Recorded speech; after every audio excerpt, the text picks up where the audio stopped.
భద్రాద్రి కొత్తగూడెం జిల్లా దమ్మపేట మండలంలో ఈదురుగాలులు అల్లకల్లోలం సృష్టించాయి. పలుచోట్ల కరెంటు స్తంభాలు విరిగిపడడంతో పాటు రేకుల షెడ్లు గాల్లో ఎగిరిపోయాయి.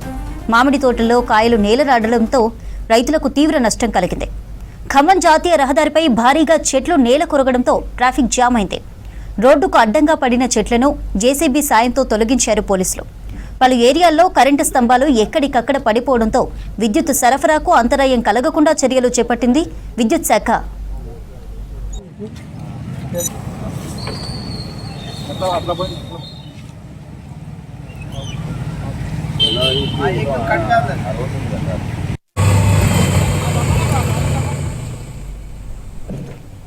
భద్రాద్రి కొత్తగూడెం జిల్లా దమ్మపేట మండలంలో ఈదురుగాలులు అల్లకల్లోలం సృష్టించాయి. పలుచోట్ల కరెంటు స్తంభాలు విరిగిపడడంతో పాటు రేకుల షెడ్లు గాల్లో ఎగిరిపోయాయి. మామిడి తోటల్లో కాయలు నేలరాలడంతో రైతులకు తీవ్ర నష్టం కలిగింది. ఖమ్మం జాతీయ రహదారిపై భారీగా చెట్లు నేల కొరగడంతో ట్రాఫిక్ జామ్ అయింది. రోడ్డుకు అడ్డంగా పడిన చెట్లను జేసీబీ సాయంతో తొలగించారు పోలీసులు. పలు ఏరియాల్లో కరెంటు స్తంభాలు ఎక్కడికక్కడ పడిపోవడంతో విద్యుత్ సరఫరాకు అంతరాయం కలగకుండా చర్యలు చేపట్టింది విద్యుత్ శాఖ.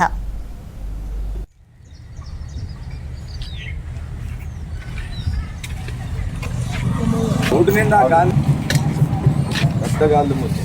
గాంధీనగర్ ఆ రోడ్డు మొత్తం